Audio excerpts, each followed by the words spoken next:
Welcome back to the Short Game Podcast. It is Friday, February 13th. I'm sitting here looking at my phone, and I realize something terrifying. We are drowning in noise. Every time I open this app, I see founders doing dances to trending audio. I see people begging for attention because they think attention equals wealth. They call it building in public. I call it loud money. And here is the truth about loud money. It is weak. Loud money gets stolen. Loud money gets copied. Loud money is a signal to your enemies that you are open for attack. So today, we are going to the opposite end of the spectrum. We are studying the inventor of quiet money. We are reading the private letters of the richest man who ever lived, John D. Rockefeller.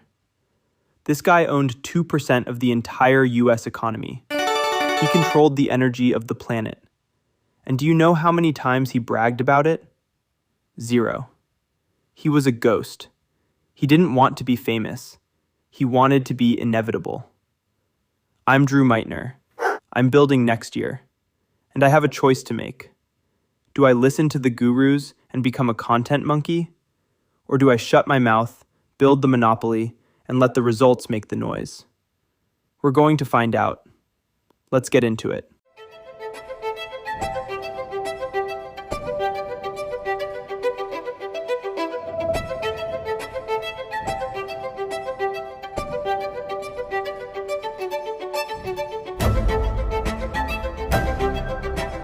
It's 2026. I open Twitter, or whatever we're calling it this week. And what do I see? I see a 22-year-old kid posting a screenshot of his Stripe dashboard. He's made $14,000 this month. He's typed out a thread. How I scaled my drop servicing agency in 30 days. Whoop-de-doo. And I look at this, and I don't feel impressed. I feel nausea. We are living in the era of loud money. It is a generation addicted to the fake hustle. It's a culture where if you didn't post it, it didn't happen.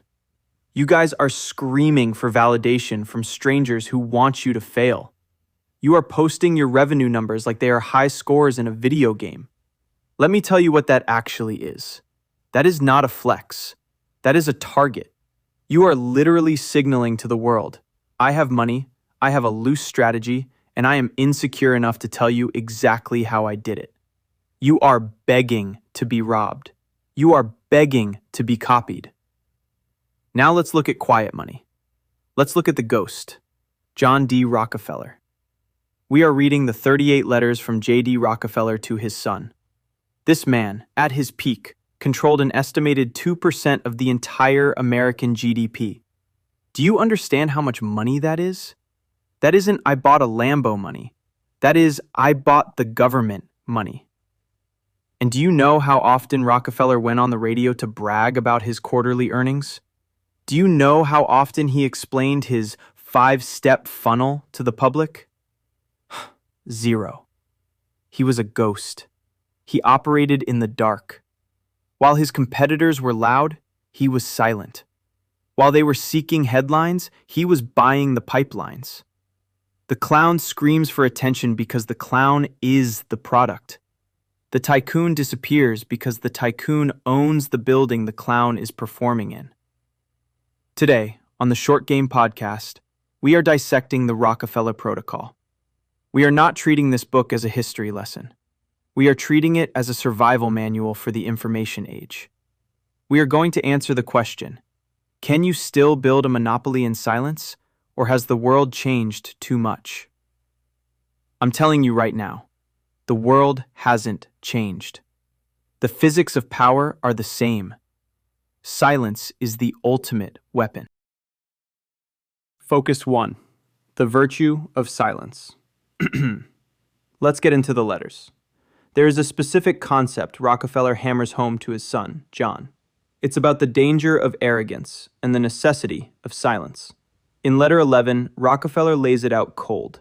He says that envy and jealousy are inherent in society. Read that again. Inherent. That means it is baked into the human operating system. It doesn't matter how nice people smile at you. It doesn't matter how many likes they give your post. The moment you win, a clock starts ticking. The moment you display your success, you trigger a biological response in your competitors and your peers. They want to see you fall. Rockefeller tells his son that arrogance leads to downfall. He warns him that good intentions aren't enough. You can be a nice guy and still get slaughtered if you are arrogant enough to think you are untouchable.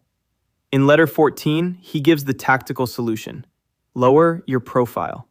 He advises his son to maintain a humble demeanor. Why? Is it because he wants him to be a monk? No, it's strategic. Rockefeller writes that by staying humble and lowering your profile, you can observe and understand the dynamics at play. Think about that. When you are loud, you are transmitting. You are giving away information. You are telling the market your position, your strategy, and your size. When you are silent, you are receiving. You are watching. You are seeing who is weak, who is over-leveraged, and who is distracted. Rockefeller viewed information as a leak. In 2026, information is the only asset that matters. If you tell people your move before you make it, you have killed the move. You have given your competitors the roadmap to cut your throat. So, the first rule of the Rockefeller protocol: shut up. Success breeds envy. Silence breeds safety. Focus 2. Competition is a sin. Now, let's talk about how he handled the other guys. The modern advice is collaborate, community, there's room for everyone at the top. Rockefeller would vomit on that advice. In letter 5, he writes one of the hardest lines in business history: I do not go into war, but I destroy competitors. Listen to the distinction. I do not go to war. War is messy. War is expensive. War implies that there is a chance you might lose. Rockefeller didn't want a fair fight. He wanted a massacre. He wanted certainty. He didn't view competition as healthy. He viewed it as a sin. It was inefficient. Why should there be 50 companies digging for oil, wasting money on 50 different pipelines, cutting each other's prices? It's wasteful. His goal wasn't to beat them in the market. His goal was to make them irrelevant.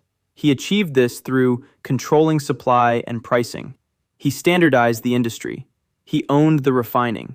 He owned the barrels. He owned the trains. When you control the rails, you don't have to compete with the guy shipping the oil. You own him. In letter 12, he talks about the thrill of making money and the victory over competition. He enjoyed it, but he didn't enjoy the struggle. He enjoyed the dominance. He says clearly, success requires a strategic mindset, and at times, sacrifices must be made. He wasn't trying to be the best player in the game. He was trying to be the game master. Focus 3. The owner mindset. Leverage. So, how do you actually do this? How do you scale without burning out? Rockefeller was obsessed with hard work, yes. In letter 15, he says, wealth is a byproduct of hard work. But he didn't mean mindless work. He didn't mean grinding for the sake of grinding. He meant leverage. There's a concept in letter 23 where he discusses cooperation. Now, don't get this twisted. He isn't talking about holding hands and singing Kumbaya.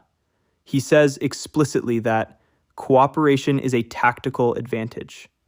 He writes that building friendships in business is beneficial. But notice the framing. It's tactical. It is about preventing destructive conflicts. It is about using other people to secure your position. And then look at letter 38. He says, let money be my slave. This is the shift from the employee mindset to the owner mindset. The employee works for money. The clown works for attention. The tycoon makes money work for him. Rockefeller realized early on that he could not do everything himself. He had to build a machine. He had to rely on collective efforts. He understood that it is better to own a small piece of a massive machine that runs without you than 100% of a job that dies when you sleep. He writes about the mortgage of life in letter 6. You mortgage your youth and your effort now to buy freedom later. But you only get that freedom if you build a system. If you are just hustling, You aren't building a monopoly. You're just digging a grave with a golden shovel.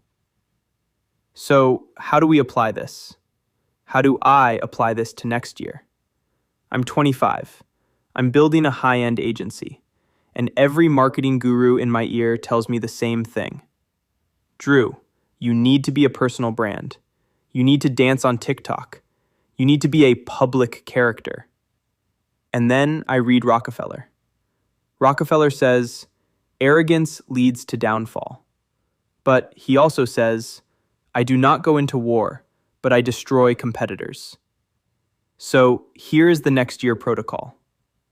1. The founder persona is a Psyop. People look at my social media and they get confused. They see the memes, they see the chaos, they see me posting absolute nonsense.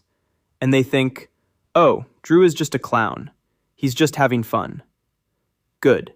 Keep thinking that. I'm not building in public. I'm distracting in public. That is the Rockefeller strategy tailored for 2026. While my competitors are analyzing my shit posts, trying to figure out if I'm having a breakdown, I am quietly locking down the infrastructure they rely on. My content is the smoke. The logistics are the fire. I want them to look at the left hand, the chaos, so they don't notice the right hand, the monopoly. 2. We are not a gifting company. Let's get this straight right now. Calling NexYear a gifting company is like calling the US Air Force a plane company. It misses the point. We don't sell ribbons. We don't sell nice gestures. We sell access. We sell the 30 seconds of undivided attention from a VIP that you literally cannot buy on Facebook or LinkedIn. The box is just the Trojan horse. The product is the meeting. While everyone else is fighting over creativity and who has the prettiest bow, which is subjective, I am fighting over who owns the rails, which is objective. 3. The Standard Oil Strategy. Rockefeller didn't win because his oil burned brighter. He won because his oil was everywhere and it was cheaper to move. I am going to build the pipeline. I want NexYear to be the standard oil of access. If you want to send 5,000 units to 5,000 addresses in 24 hours to get 5,000 meetings, you have to use us because we own the infrastructure. We control the supply. We become inevitable. 4. Cooperation as a weapon. Rockefeller said cooperation is a tactical advantage. I'm done giving ammo that competitors use or leeches on. That's ego. That's noise. From now on, I look at them as potential acquisitions. If there is a smaller agency doing good work, I don't want to crush them. I want to absorb them. I want to bring them into the system. I want to turn their competition into my cooperation. The founder is loud, but the machine is silent. That is quiet money. The lesson from Rockefeller is simple, but it is hard to swallow for a generation raised on dopamine. Validation is for the poor. Fame is a liability. Silence is an asset. You have a choice. You can be the loud money guy. You can post your wins. You can get the likes. You can feel good for 15 minutes. Or you can be the tycoon. You can shut your mouth. You can keep your head down. You can build a machine that is so efficient, so ruthless, and so pervasive that by the time your competitors realize what happened, you already own the board. I'm choosing the dark. I'm choosing the pipeline. I'm choosing the monopoly. Stop posting. Start building.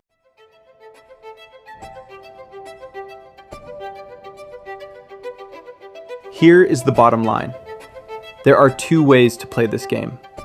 You can play it like a clown, dancing for likes, showing your hand, begging the algorithm to validate your existence. That is loud. That is fragile. Or you can play it like a tycoon. You can let them laugh at your memes. You can let them underestimate you. You can let them think you are just lucky. And while they are busy critiquing your content, you are busy buying the railroad they need to ship their product. So here's my challenge to you today. Go dark on the things that actually matter. Stop tweeting your revenue goals. Stop broadcasting your next move. Stop looking for a pat on the back from strangers who are poorer than you. If you see me posting chaos this week, just know, it's a distraction. The right hand is waving. The left hand is signing the contract. Build the monopoly. Ignore the applause. See you in the deep end.